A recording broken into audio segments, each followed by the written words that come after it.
हे guys, welcome और welcome back to my YouTube channel. So guys, I hope आप सभी की प्रिपरेशन अच्छी चल रही होगी आपके आने वाले यूके पीएससी और यूके ट्रिपल एससी एग्जाम्स को लेकर। तो दोस्तों, आप सभी को पता है उत्तराखंड में यूके एसआई की वैकेंसी आ चुकी है, जिसके आपने फॉर्म फिल करने हैं 20 फरवरी तक। उसमें कोई भी दिक्कत आ नहीं रही है, तो आप 20 फरवरी तक उस फॉर्म को फिल कर सकते हैं। तो आज की वीडियो में हम सॉल्व करने वाले हैं उत्तराखंड एसआई 2015 का पेपर सॉल्यूशन। तो देखो, ये जो पेपर हुआ था 5 अप्रैल 2015 में हुआ था। इसका जो हमने फर्स्ट पार्ट है वो पहले ही वीडियो में देख लिया है, जिसमें हमने 100 क्वेश्चन हिंदी के सॉल्व करे थे। बहुत अच्छे और इजी क्वेश्चन थे, तो आप सभी ने उसको सॉल्व कर लिया था। आज की वीडियो में हम इसी पेपर का पार्ट सेकंड का 75 क्वेश्चन जीके का करने वाले हैं सॉल्यूशन। क्योंकि आपको पता है उत्तराखंड एसआई का जो पैटर्न है वो किस प्रकार से है। जैसा 2015 में था वैसा ही 2024 में भी होने वाला है। बस आपके जो क्वेश्चन है उसका लेवल बहुत ज़्यादा हाई होने वाला है इस बार। लेकिन जो पहले का पैटर्न है, अब का पैटर्न है, बिल्कुल सेम है। किस प्रकार से है देख लेते हैं।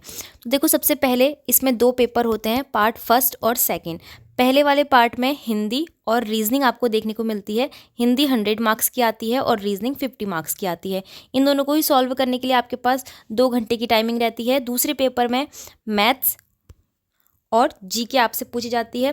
मैथ्स आपकी 75 मार्क्स की आती है और जीके भी 75 मार्क्स की आती है। ठीक है, और इन दोनों को सॉल्व करने के लिए आपके पास 3 घंटे की टाइमिंग रहती है। तो इस प्रकार से उत्तराखंड एसआई का पूरा सिलेबस होता है, जिसके 100 क्वेश्चन हमने हिंदी के पहले ही सॉल्व कर लिए हैं। अगर आपने वो वीडियो नहीं देखी, आप देख सकते हैं। उसका पीडीएफ मैंने टेलीग्राम ग्रुप में शेयर कर दिया है। और साथ ही आज की वीडियो का जो पीडीएफ होने वाला है 75 क्वेश्चन जीके का, इसका पीडीएफ भी मैं आपको टेलीग्राम ग्रुप में शेयर कर दूंगी, जिसकी लिंक मैंने कमेंट बॉक्स में दी है। ठीक है, तो आप वहां से जाके इस क्वेश्चन पेपर को देख सकते हैं पूरा।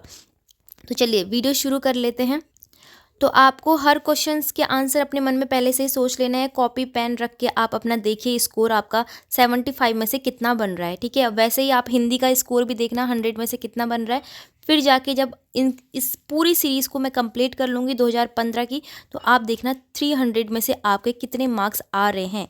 यानी कि आप 2015 में एसआई बनने के लायक थे या नहीं, वो आपको पता चल जाएगा। और आपके आने वाले क्वेश्चन पेपर किस टाइप से होंगे वो भी आपको पता चल जाएगा। तो आपका जो ये क्वेश्चंस हैं वो बहुत ज़्यादा इजी लेवल के हैं। अब जो क्वेश्चन पेपर आपका बनने वाला है वो हार्ड लेवल का बनेगा, लेकिन बहुत से ऐसे क्वेश्चन होते हैं जिससे हमारा बेसिक क्लियर हो जाता है। ठीक है, तो वीडियो शुरू करते हैं। सबसे पहला क्वेश्चन क्या है, पहले में पूछा है उत्तराखंड का कुल भौगोलिक क्षेत्रफल कितना है। बहुत ही ईजी और अच्छा क्वेश्चन दिया गया है। तो देखो, ऑप्शन हमारे पास है 53,483 वर्ग किलोमीटर, 60,480 वर्ग किलोमीटर, 55,483 वर्ग किलोमीटर, या फिर 65,480 वर्ग किलोमीटर। तो आप सभी को इसका राइट आंसर पता है, ऑप्शन ए बिल्कुल सही हो जाएगा। 53,483 वर्ग किलोमीटर हमारे उत्तराखंड का संपूर्ण क्षेत्रफल है। तो देखो, इसमें भी अगर आप आगे जानो तो कितना है। पर्वतीय का अगर आपसे पूछा जाए कितना है, पर्वतीय का कितना है और मैदानी का कितना है, तो पर्वतीय का टोटल क्षेत्रफल है 46,035। ठीक है, 46,035 वर्ग किलोमीटर है, जो कि हमारे उत्तराखंड का कितना भाग है, 86.0% भाग है। ठीक है, तो देखो, पहले जो पेपर होते थे उसका लेवल कैसा था, आपसे बिल्कुल ऊपर ऊपर से क्वेश्चन पूछेंगे, लेकिन अब थोड़ा डीप आने लग गया है, तो आपसे मैदानी का आपका प्रतिशत पूछ सकते हैं, या फिर पर्वतीय का जो प्रतिशत है या फिर क्षेत्रफल है वो पूछा जा सकता है।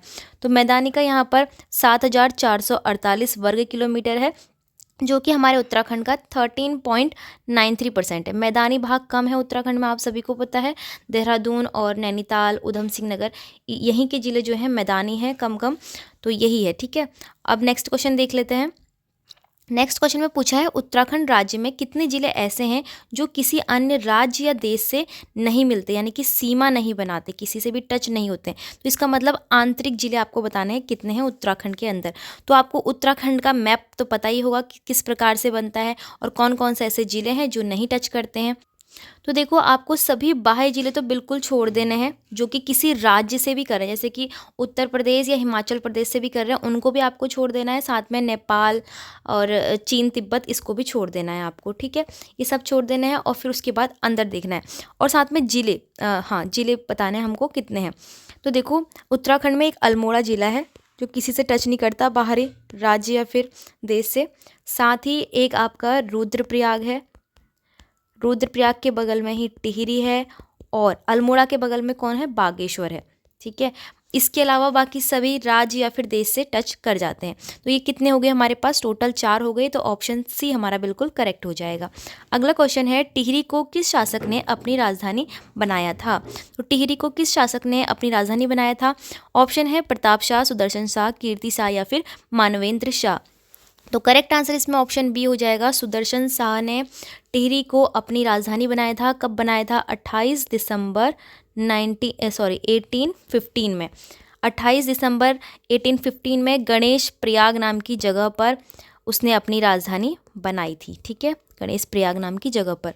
अगला क्वेश्चन है, अशोककालीन शिलालेख उत्तराखंड राज्य के किस स्थान से मिलते हैं। तो आप सभी को पता है अशोककालीन शिलालेख कहाँ मिलते हैं, उत्तराखंड में देहरादून में मिलते हैं। लेकिन देहरादून में भी कालसी नाम की जगह है, वहाँ पर ये शिलालेख मिलते हैं। तो ऑप्शन बी हमारा बिल्कुल करेक्ट हो जाएगा। कालसी शिलालेख के बारे में आपको पता होगा, उत्तराखंड राज्य में देहरादून में ये स्थित है।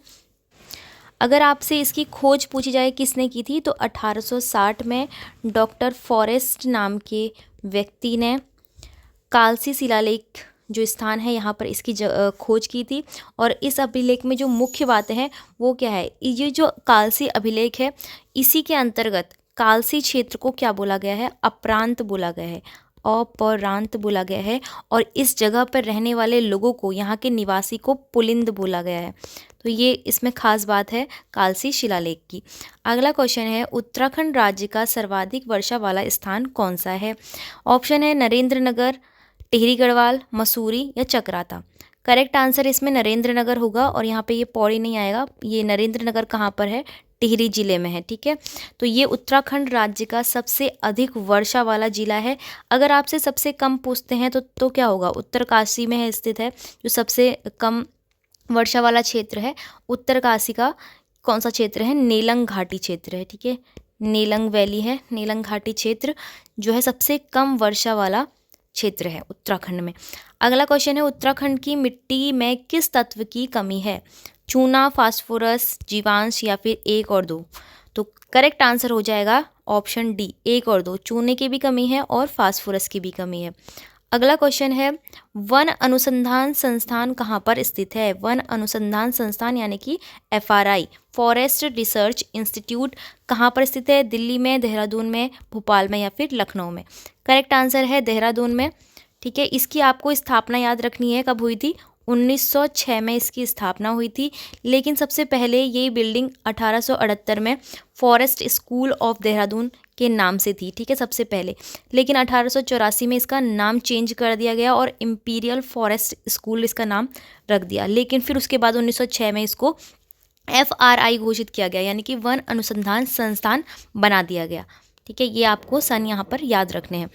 अगला क्वेश्चन क्या है, क्वेश्चन नंबर 158 है, सुमेलित करना है हमको। अब इनको सुमेलित करना है कि राष्ट्रीय उद्यान हमको दिए गए हैं और उसके जिले हमको दिए गए हैं।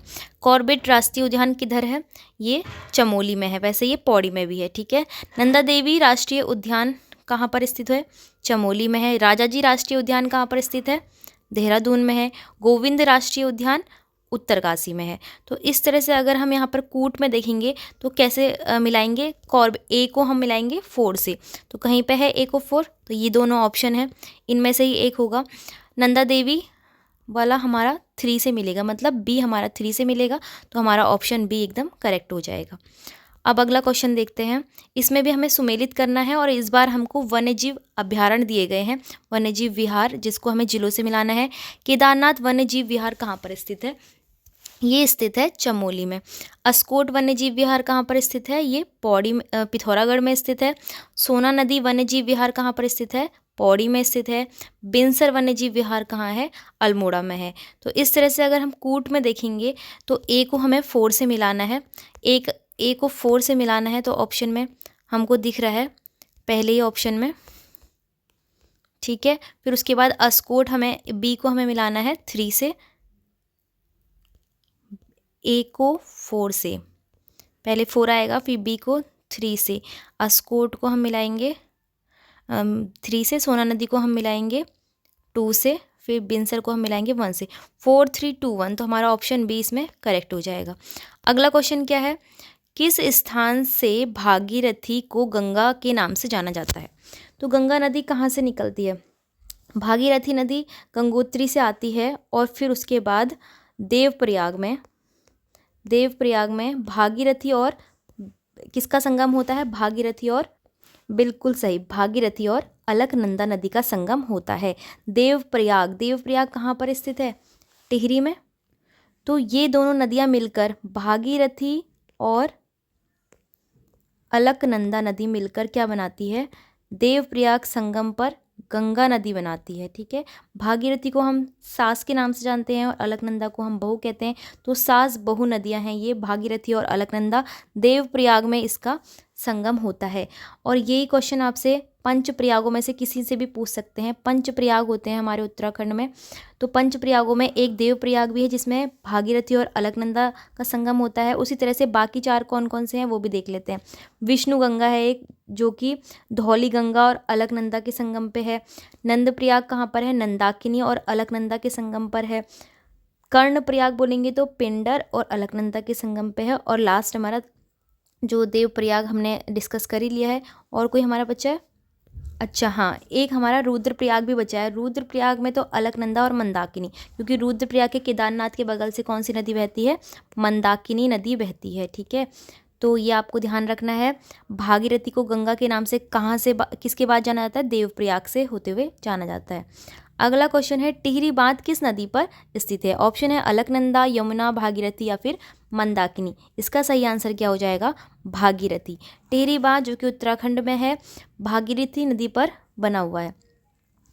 नेक्स्ट क्वेश्चन है, किस ताल को भाई बहन ताल भी कहा जाता है? ऑप्शन है मासर ताल, यमताल, सिद्धताल या फिर नरसिंह ताल। करेक्ट आंसर इसमें क्या हो जाएगा? ऑप्शन ए, मासर ताल। अगला है, कौन सी नदी केदारनाथ से रुद्रप्रयाग तक बहती है? अभी हमने बोला था केदारनाथ मंदिर के पास से मंदाकिनी नदी गुजरती है। ठीक है, जो कि रुद्रप्रयाग पंचप्रयाग में एक प्रयाग है। रुद्रप्रयाग में किस किस का होता है? मंदाकिनी और अलकनंदा का संगम होता है।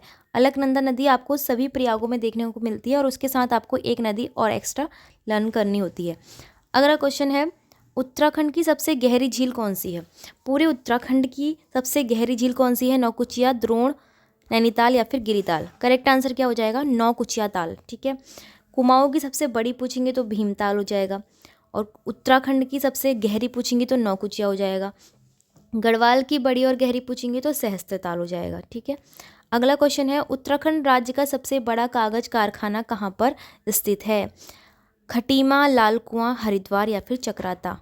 करेक्ट आंसर होगा ऑप्शन बी, लाल कुआं में। नेक्स्ट क्वेश्चन है, इसमें हमें मैचिंग करनी है। हमें कंपनीज दी हैं और उसको उनके स्थान से हमें मैच करवाना है। सबसे पहला क्या है? Indian medicine pharmaceutical limited. Indian medicine pharmaceutical limited कहाँ पर स्थित है? मोहान में है ये, मोहान अल्मोड़ा में। Hindustan machine tools HMT, HMT कहाँ पर है? रानीबाग में ही है। डील रायपुर देहरादून, और भारत इलेक्ट्रॉनिक्स लिमिटेड ये कोटद्वार पौड़ी। तो ये सभी आपस में बिल्कुल सही मैचिंग हो रखी है, तो हम 1 2 3 को इसमें मैच करवाएंगे। ऑप्शन ए बिल्कुल करेक्ट हो जाएगा। अगला क्वेश्चन है, असत्य कथन हमको छांटना है। तो सबसे पहला कथन है, उत्तराखंड खनिज संपदा की दृष्टि से अत्यंत संपन्न राज्य है। तो पहला ही कथन हमारा असत्य हो गया है। मैग्नेटाइट के उत्पादन में राज्य की द्वितीय स्थिति है, बिल्कुल सही है। रॉक फॉस्फेट उत्पादन में राज्य की तीसरी स्थिति है। टिहरी में फॉस्फोराइट का पर्याप्त भंडार मिलता है, ये भी बिल्कुल सही है। तो हमारा ऑप्शन ए इसमें असत्य कथन है कि उत्तराखंड खनिज संपदा की दृष्टि से अत्यंत संपन्न है, ऐसा नहीं है। अगला क्वेश्चन है, उत्तराखंड राज्य की सबसे बड़ी जल विद्युत परियोजना कौन सी है? ऑप्शन में है कोटली भेल जल विद्युत परियोजना, विष्णुप्रयाग जल विद्युत परियोजना या फिर टिहरी जल विद्युत परियोजना। लास्ट है मनेरी भाली जल विद्युत परियोजना। तो इसका सही आंसर क्या हो जाएगा? ऑप्शन सी, टिहरी जल विद्युत परियोजना, जो कि उत्तराखंड की सबसे बड़ी जल विद्युत परियोजना है। और ये कितने वाट की है? 2400 मेगावाट की। ठीक है, 2400 मेगावाट की ये परियोजना है। इसके अलावा देखो, ये जो टिहरी है, टिहरी जल विद्युत परियोजना की नदी पूछ लेते हैं कि कौन सी नदी पर है। तो ये किस नदी पर है? अभी हमने ऊपर पढ़ा था, भागीरथी नदी पर है।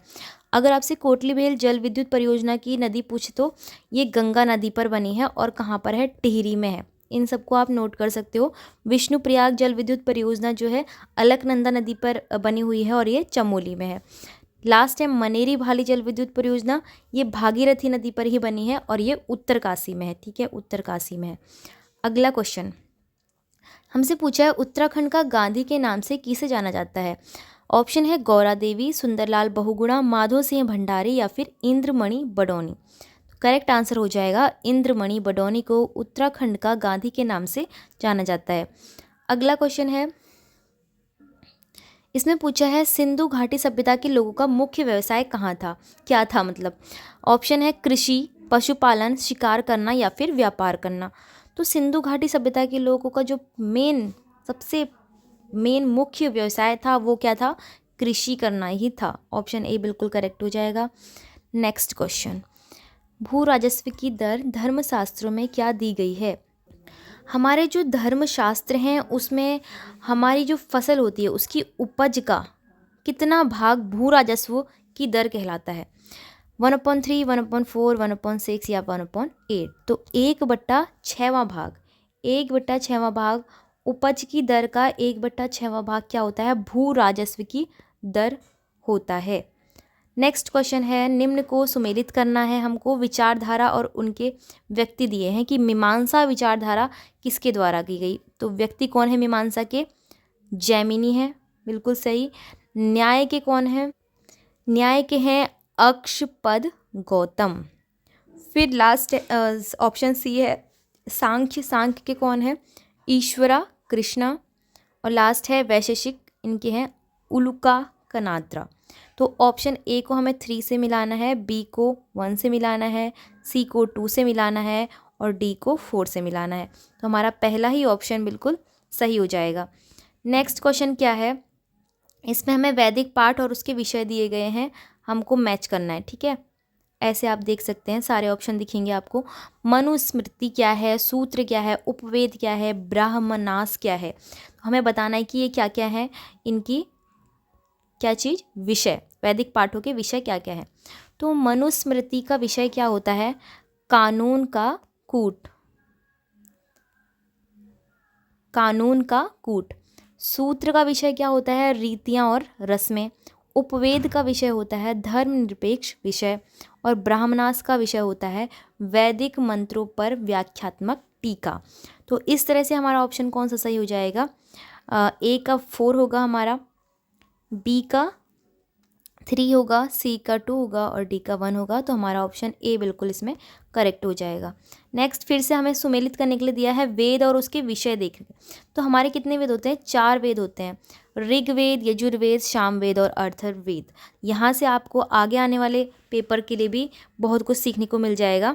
ऋग्वेद में क्या बताया गया है, ऋग्वेद में बताया गया है भजन एवं प्रार्थना करना। यजुर्वेद में क्या बताया गया है, सामवेद में तो संगीतमय भजन है, अथर्ववेद में आकर्षण एवं मंत्र होते हैं और यजुर्वेद में भजन एवं रस्में होती हैं। तो इस प्रकार से कौन सा हमारा ऑप्शन सही हो जाएगा, बिल्कुल अच्छा सा ये होगा हमारा ए का 4, बी का 2, सी का 1 और डी का 3। इसमें भी हमारा ऑप्शन नंबर फर्स्ट ही सही हो रहा है। अब देखो नेक्स्ट क्वेश्चन है, किसने अपना पहला प्रवचन सारनाथ में दिया था। ऑप्शन है शंकराचार्य, अशोक, बुद्ध या फिर महावीर। करेक्ट आंसर क्या हो जाएगा, गौतम बुद्ध। ठीक है, बुद्ध भगवान ने ही अपना सबसे पहला प्रवचन कहाँ दिया था, सारनाथ में दिया था। नेक्स्ट क्वेश्चन है, अष्टगुणीय पथ की अवधारणा से कौन सा प्रसंग बनता है, दीपवस्मा, देवीवदन, महापरिनिर्वाण सूत्र या फिर धर्म चक्र परिवर्तन सूत्र। तो गौतम बुद्ध के ये प्रसंग हैं, अष्टगुणीय पथ का जो प्रसंग है वो धर्म चक्र परिवर्तन सूत्र है। अगर आपने गौतम बुद्ध जी के बारे में पढ़ा होगा तो वो बताते हैं कि 8 वो जन्मों का बताते हैं ना, कि हम लोग पुनर्जन्म लेते हैं और धर्म चक्र परिवर्तन हमारा होते रहता है, किसी जन्म में हम क्या बनते हैं, किसी जन्म में हम क्या बनते हैं। नेक्स्ट है गुप्तों द्वारा होगा यहाँ पे, गुप्तों द्वारा जारी किए गए चांदी के सिक्कों को क्या कहा जाता था। ऑप्शन है रूपका, कर्षपण, दिनार या फिर पण। करेक्ट आंसर इसमें है रूपक। ठीक है, फर्स्ट ऑप्शन इसमें करेक्ट हो जाएगा। अब हमें युद्ध दे रखे हैं और उसके वर्ष भी दिए हैं, हमें मैचिंग करनी है। तो पानीपत का प्रथम युद्ध कब हुआ था? ये हुआ था 1526 में। पलासी का युद्ध कब हुआ था? 1757 में। हल्दी घाटी का युद्ध कब हुआ था? हल्दी घाटी का युद्ध हुआ था आई थिंक 1576 में। तालीकोटा का युद्ध कब हुआ था? 1565 में। तो इस तरह से ए का हमारा 2 हो जाएगा, बी का हमारा 3 हो जाएगा, सी का हमारा 4 और डी का 1। सब में फर्स्ट ही ऑप्शन बिल्कुल करेक्ट हो रहे हैं। नेक्स्ट क्वेश्चन है 1857 के गदर के समय ब्रिटिश प्रधानमंत्री कौन था? 1857 का जब क्रांति चल रही थी तब उस वक्त ब्रिटिश के प्रधानमंत्री कौन थे? चर्चिल, पाल्मस्टोन, एटली या फिर ग्लेडस्टोन? करेक्ट आंसर है ऑप्शन बी, पाल्मस्टोन। अगला क्वेश्चन है भारत में पहली जनगणना किसके समय में कराई गई थी? ऑप्शन है लॉर्ड डफरिन, लिटन, मेयो या फिर रिपन। करेक्ट आंसर इसमें है मेयो के द्वारा। भारत में जो पहली जनगणना हुई थी वो 1872 में मेयो के द्वारा करवाई गई थी। और अगर हमसे पूछते हैं कि भारत में नियमित रूप से दशकीय जनगणना कब से शुरू हुई थी? दशकीय जनगणना हमारी 1881 से अब तक हो रही है। दशकीय जनगणना का अर्थ है कि हर 10 साल के अंतराल में जनगणना होना। ठीक है। अगला क्वेश्चन, गांधी के नाम के पहले महात्मा किस समय जोड़ा गया? पहले तो आपको पता होना चाहिए महात्मा गांधी को महात्मा किसने बोला था? रविंद्रनाथ टैगोर ने बोला था। अब ये किस समय पर उनके नाम के आगे महात्मा जोड़ा गया ये हमें बताना है। ऑप्शन है चंपारण सत्याग्रह के समय, रॉलेट सत्याग्रह के समय, 1919 में अमृतसर के भारतीय राष्ट्रीय कांग्रेस अधिवेशन में, या फिर खिलाफत आंदोलन के प्रारंभिक चरण में। तो करेक्ट आंसर इसमें हो जाएगा जब चंपारण सत्याग्रह का समय था। उसके सफल जो चंपारण सत्याग्रह हुआ उसके सफल क्या बोल रही हूँ मैं, उसके सफल होने पर, उस सत्याग्रह के सफल होने पर इनको महात्मा जो वर्ड है उनके नाम के आगे जोड़ा गया, रविन्द्रनाथ टैगोर ने। ठीक है।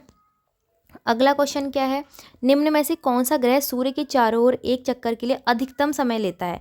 अधिकतम समय लेता है, सबसे ज़्यादा टाइम कौन लेता है सूर्य का चक्कर लगाने में? पृथ्वी लेती है, बृहस्पति या फिर मंगल या शुक्र? तो करेक्ट आंसर इसका हो जाएगा ऑप्शन बी, बृहस्पति के द्वारा सबसे अधिक समय लिया जाता है। और अगर आपसे सबसे कम समय पूछें कौन लेता है तो बुध लेता है। ठीक है, जो जितनी दूर पर होगा उतना अधिक समय लेगा। नेक्स्ट क्वेश्चन है माई एक्सपेरिमेंट विथ ट्रूथ नामक पुस्तक के लेखक कौन है? जवाहरलाल नेहरू, लाल बहादुर शास्त्री, डॉक्टर राजेंद्र प्रसाद या फिर महात्मा गांधी? करेक्ट आंसर क्या हो जाएगा? महात्मा गांधी। ठीक है। अगला है हमसे मैचिंग दी गई है, अयस्क दिए हैं और वो सबसे अधिक किस देश में पाए जाते हैं वो बताना है हमें। तो देखिए आप सोचिए कौन कौन सा अयस्क किस किस देश में सबसे अधिक पाया जाता है। तो सबसे पहला है बॉक्साइट। बॉक्साइट सबसे अधिक पाया जाता है जमैका में। मैग्नीज पाया जाता है रूस में। ठीक है। अभ्रक भारत में और टिन चीन में। ठीक है। तो इस तरह से हमारा ऑप्शन कौन सा सही हो जाएगा? ए का 3 है और बी का 5 है। ए का 3 है, बी का 5 नहीं 4 है, क्योंकि मैग्नीज तो रशिया में पाया जाता है ना। तो ए का 3, बी का 4। इस तरह से हमारा ऑप्शन डी बिल्कुल करेक्ट हो जाएगा। अगला है उच्चतम झरना कहाँ है? तो विश्व में सबसे जो बड़ा जलप्रपात है एंजल जलप्रपात, वो कहाँ पर स्थित है पूछा है। ब्राज़ील में, अमेरिका में, वेनेजुएला में या फिर जाम्बिया में? ठीक है। तो करेक्ट आंसर क्या हो जाएगा? ऑप्शन सी, वेनेजुएला में। ठीक है, वेनेजुएला में एंजल जलप्रपात है जो कि पूरे विश्व का सबसे बड़ा वाटरफॉल है, सबसे ऊंचा, हाईएस्ट। ठीक है, उच्चतम, हाईएस्ट। अगला है निम्न में से कौन से लोगों के समूह अपने घर का प्रकार ऋतुओं के अनुसार बदलते हैं? तो ऐसे कौन से लोग होते हैं?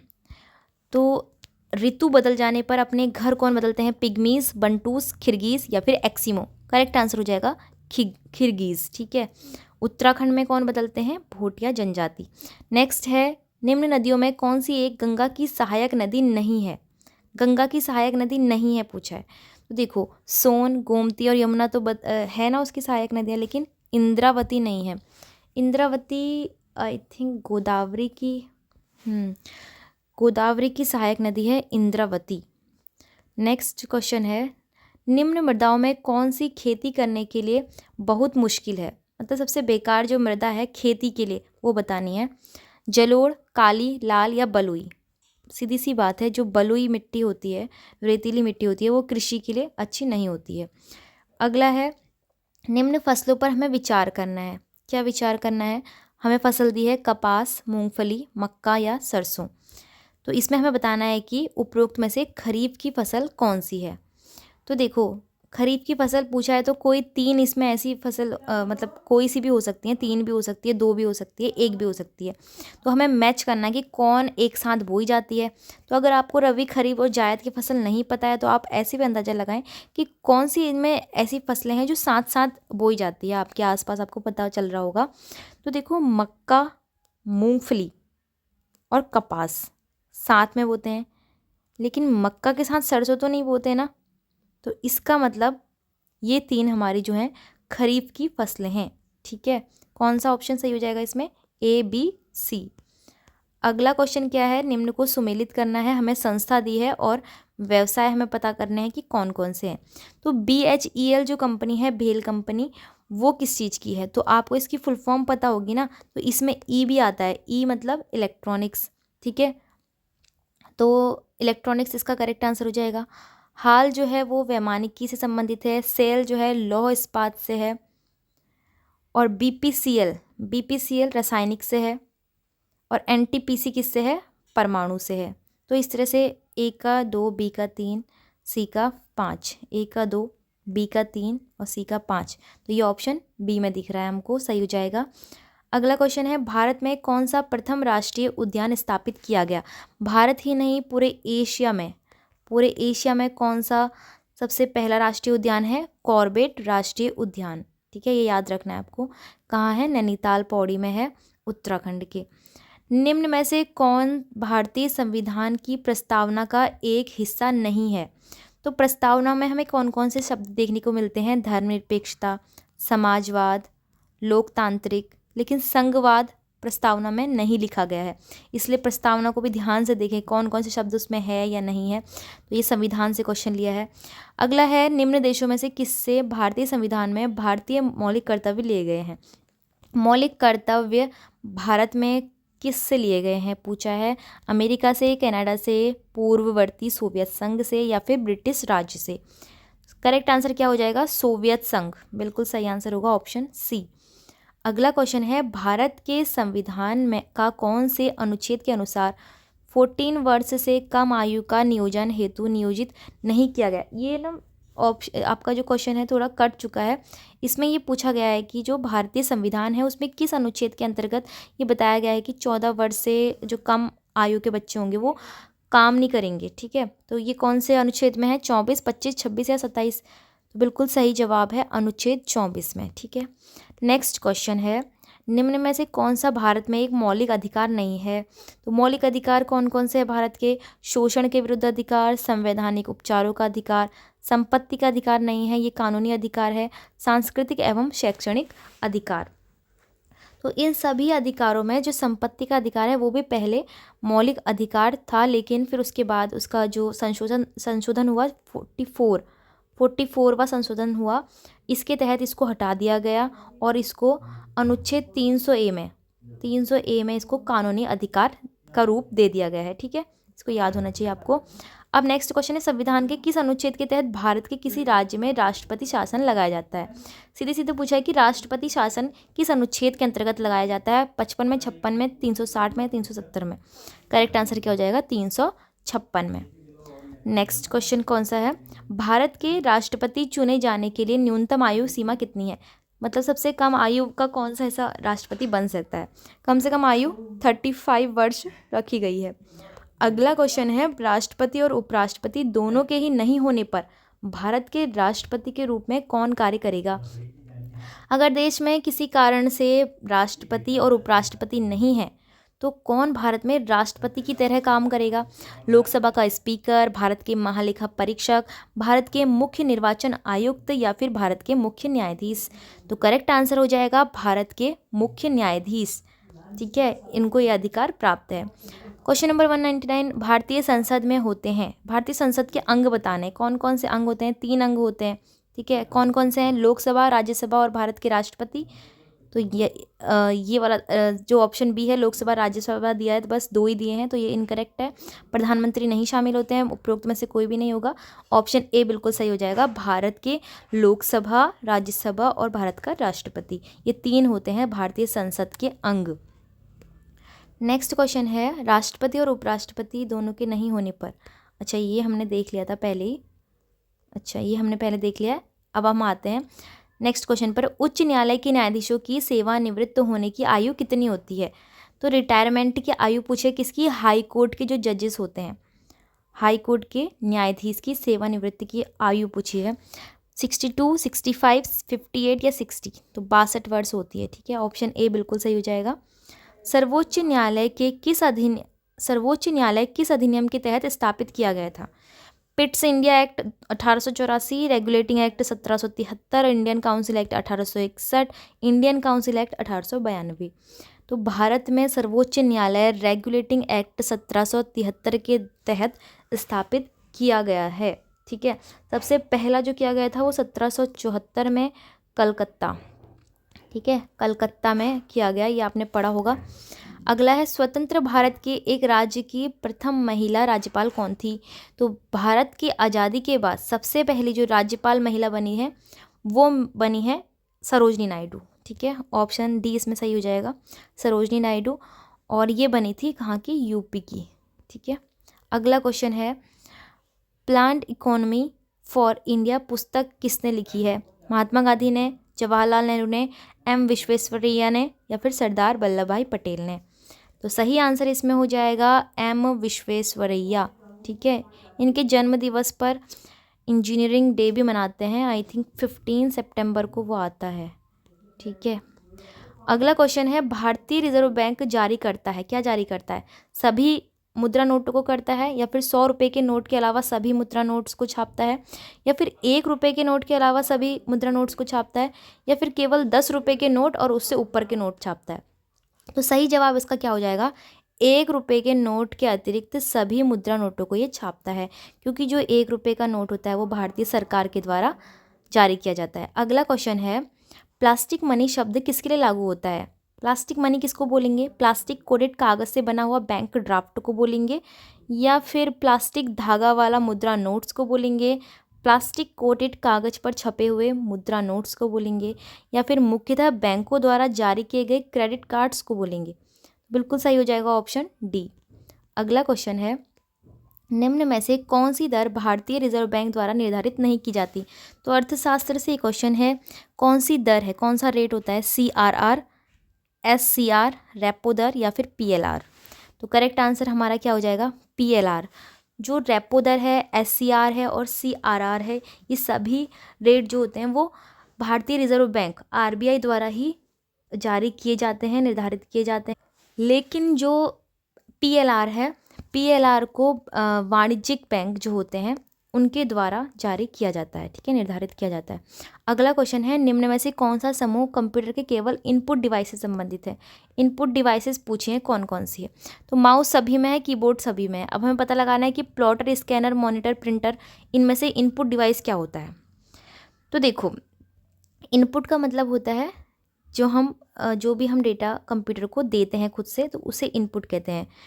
तो यहाँ पर प्लॉटर, मॉनिटर और प्रिंटर ये हमें आउटपुट देते हैं, इनसे हमें कुछ ना कुछ मिलता है। जैसे प्रिंटर से हमें क्या मिलता है? प्रिंट करा हुआ पेज मिल जाता है ना, पूरा प्रिंट मिल जाता है। मॉनिटर से हमें क्या मिलता है? हमें स्क्रीन पर जो भी हमने कीबोर्ड से टाइप किया है वो हमें स्क्रीन पर देखने को मिल जाता है। लेकिन स्कैनर को हम इनपुट देते हैं, क्या? क्योंकि कोई भी डॉक्यूमेंट स्कैन करने के लिए हम देते हैं स्कैनर को। तो हमारा माउस, कीबोर्ड और स्कैनर इनपुट डिवाइस होंगे। अगला क्वेश्चन है, वर्ष 2014 में हॉकी की विश्व कप प्रतियोगिता का आयोजन कहाँ हुआ था? ठीक है, पाकिस्तान में, जर्मनी में, हेग में या फिर भारत में? तो 2014 में, ये उस वक्त का करंट अफेयर का क्वेश्चन है। तो उस वक्त पूछा है कि हॉकी की विश्व कप प्रतियोगिता कहाँ आयोजित की गई? उस वक्त की गई थी हेग में, 2014 में, ठीक है। लेकिन 2023 की बात करते हैं हम, क्योंकि करंट अफेयर हमारा 2023 से बन जाएगा। तो यहाँ पर भारत में की गई, ठीक है, हॉकी विश्व कप। अगला क्वेश्चन है, निम्न में से कौन दादा साहेब फाल्के पुरस्कार का विजेता नहीं है? तो ये भी उस वक्त का करंट अफेयर का क्वेश्चन रहा होगा, क्योंकि इसमें ये जो सभी है ना, ये दादा साहेब फाल्के पुरस्कार के विजेता हैं अभी के टाइम में, अगर 2024 की अभी बात करें तो। लेकिन उस वक्त अमिताभ बच्चन को दादा साहेब फाल्के पुरस्कार नहीं मिला था, तो यही उस वक्त का करेक्ट आंसर था, क्योंकि इनको जो दादा साहेब पुरस्कार मिला वो 2018 में मिला और ये पेपर हुआ 2015 में, ठीक है। और अगर आपसे अभी का करंट अफेयर पूछते हैं तो 2023 का पूछेंगे कि किसको मिला, तो ये मिला है किसको? वहीदा रहमान को। वहीदा रहमान, ये नाम आपको याद रखना है करंट अफेयर में। अगला क्वेश्चन है, मिताक्षरा पुस्तक के लेखक कौन है? ऑप्शन है कल्हण, विज्ञानेश्वर, प्लिनी या फिर अश्वघोष। तो करेक्ट आंसर हो जाएगा विज्ञानेश्वर। नेक्स्ट क्वेश्चन है, भारतीय कृषि अनुसंधान संस्थान कहाँ स्थित है? तो कृषि अनुसंधान संस्थान कटक में, शिमला में, नई दिल्ली में या पंतनगर में? करेक्ट आंसर हो जाएगा नई दिल्ली में। तो पंतनगर में क्या है फिर? पंतनगर में कृषि विश्वविद्यालय है, ठीक है, गोविंद बल्लभ पंत कृषि विश्वविद्यालय। अगला क्वेश्चन है, भारत रत्न पाने वाली भारत की प्रथम महिला कौन है? सोनिया गांधी, इंदिरा गांधी, विजय लक्ष्मी पंडित या फिर सरोजिनी नायडू? करेक्ट आंसर हो जाएगा इंदिरा गांधी, जिनको भारत में सबसे पहले भारत रत्न, ऐसी महिला, ये भारतीय महिला, ठीक है, जिनको सबसे पहले भारत रत्न मिला। फिर नेक्स्ट क्वेश्चन है, मार्च 2015 में जम्मू कश्मीर का मुख्यमंत्री कौन बना? तो उसी वक्त 2015 का करंट अफेयर का क्वेश्चन है ये। उमर अब्दुल्ला, फारूक अब्दुल्ला, मुफ्ती मोहम्मद सईद या फिर इनमें से कोई नहीं? 2015 में मुफ्ती मोहम्मद सईद इसका करेक्ट आंसर हो जाता। अगला क्वेश्चन है, उत्तराखंड के राज्यपाल कौन है? ये भी करंट अफेयर का क्वेश्चन है उस वक्त का। तो उस वक्त इसका जो करेक्ट आंसर था वो के पॉल था, कृष्णकांत पॉल। लेकिन अभी अगर हमसे पूछें तो कौन है? लेफ्टिनेंट जनरल गुरमीत सिंह जी हमारे उत्तराखंड के अभी गवर्नर राज्यपाल हैं। अगला क्वेश्चन क्या है, इसमें पूछा है, निम्न राज्यों में से कौन सा अपनी आबादी के लिए सार्वभौमिक स्वास्थ्य कवरेज प्रदान करने वाला राज्य बना है? ठीक है, ये आपका जो मिस प्रिंट हुआ है, तो इसमें हमसे पूछा है कि ऐसा कौन सा राज्य है जो अपनी आबादी के लिए सभी को स्वास्थ्य सुविधाएं पहुंचाने वाला राज्य बना है, ठीक है, ज़्यादा से ज़्यादा स्वास्थ्य सुविधा पहुंचाने वाला। उत्तराखंड है, उत्तर प्रदेश है, कर्नाटक है या केरल है? करेक्ट आंसर है कर्नाटक, ठीक है। अगला क्वेश्चन है, भारत का सबसे दक्षिणतम बिंदु पूछा है, दक्षिणी बिंदु कौन सा है? Cap कोमरिन, point Calimere, Indira point या पोर्ट ब्लेयर? करेक्ट आंसर क्या हो जाएगा? इंदिरा पॉइंट, भारत का जो सबसे दक्षिणतम बिंदु है। अगला क्वेश्चन है, भारतीय मानक समय GMT से आगे है, तो हमें बताना है कि कितने मिनट वो आगे है। 3 घंटे 30 मिनट, 4 घंटे 30 मिनट, 5 घंटे 30 मिनट, 6 घंटे 30 मिनट? करेक्ट आंसर क्या हो जाएगा? 5 घंटे 30 मिनट, ठीक है। तो 5.5 घंटे भारतीय मानक समय GMT से आगे है। तो भारतीय मानक समय तय कहाँ से किया जाता है, ये भी आपसे पूछ सकते हैं, इलाहाबाद से ये तय किया जाता है, ठीक है। अगला क्वेश्चन है, निम्न में से कौन सा दिन अंतर्राष्ट्रीय महिला दिवस के रूप में मनाया जाता है? इंटरनेशनल वीमेंस डे कब मनाते हैं? 8 जनवरी, 8 फरवरी, 8 मार्च या 8 अप्रैल? तो करेक्ट आंसर क्या हो जाएगा? 8 मार्च, ऑप्शन सी इसमें करेक्ट हो जाएगा। नेक्स्ट क्वेश्चन है, कामायनी के रचयिता कौन है? रामचंद्र शुक्ल, जयशंकर प्रसाद, मैथिली शरण गुप्त या फिर भारतेंदु हरिश्चंद्र? करेक्ट आंसर है जयशंकर प्रसाद, कामायनी के रचयिता हैं। इनमें से कौन कंप्यूटर की भाषा नहीं है पूछा है? तो सी भाषा है, जावा है, पास्कल है, लेकिन लिनक्स नहीं है। तो लिनक्स क्या है? ये एक ऑपरेटिंग सिस्टम है कंप्यूटर का। अगला क्वेश्चन है, इनमें से किसे कंप्यूटर का दिमाग कहा जाता है? ALU मेमोरी, CPU फिर या फिर कंट्रोल यूनिट? तो CPU कहलाता है ब्रेन ऑफ कंप्यूटर, कंप्यूटर का दिमाग। अगला है, कंप्यूटर को कार्य करने के लिए दिए गए निर्देशों के समूह को क्या कहते हैं? अगर हम कंप्यूटर में कुछ कार्य दे रहे हैं, बहुत सारे इंस्ट्रक्शन दे रहे हैं, तो उन सभी समूह को क्या बोलेंगे? Hard copy, soft copy, hardware या फिर सॉफ्टवेयर? करेक्ट आंसर क्या हो जाएगा? सॉफ्टवेयर। नेक्स्ट है, किसी कार्य को करने के लिए कंप्यूटर द्वारा इस्तेमाल की जाने वाली मुख्य मेमोरी कौन सी है? मेन मेमोरी कौन सी है? रैम है, रोम है, CD है या DVD है? मेन मेमोरी पूछा है तो रैम है, रैंडम एक्सेस मेमोरी। तो ये मेन मेमोरी है कंप्यूटर के पास। अब है, उन नियमों के समूह को क्या कहते हैं जिसके द्वारा डाटा कम्युनिकेशन होता है। तो ऐसे नियम समूह क्या कहलाएंगे? जिसके द्वारा डेटा कम्युनिकेशन होता है। प्रोटोकॉल, इंटरनेट, टोपोलॉजी या फिर इनमें से कोई नहीं। करेक्ट आंसर हो जाएगा प्रोटोकॉल। ये हैं ये नियम समूह। अगला है कंप्यूटर वायरस क्या है? ये एक जैविक वायरस है, कंप्यूटर के अंदर की धूल है, प्रोग्राम है, सिस्टम हार्डवेयर है। ये है एक तरह का प्रोग्राम। तो दोस्तों ये हमने 75 क्वेश्चंस का सॉल्यूशन कर लिया है। अब हम नेक्स्ट वीडियो में देखेंगे रीजनिंग और मैथ्स के क्वेश्चन। तो आप नेक्स्ट वीडियो ज़रूर देखना, बहुत इंपॉर्टेंट होने वाली है और आपको मैथ्स और रीजनिंग का बेसिक समझ में आएगा कि किस प्रकार से आप क्वेश्चन को जल्दी जल्दी सॉल्व कर सकते हैं। अगर आपके लिए वीडियो हेल्पफुल रही होगी तो वीडियो को लाइक, शेयर और चैनल को सब्सक्राइब जरूर करना। और साथ ही साथ इसकी PDF आपको टेलीग्राम ग्रुप में मिल जाएगी, तो आप वहाँ से ज्वाइन कर लेना। कॉमेंट में मैंने लिंक दिया हुआ है, ठीक है।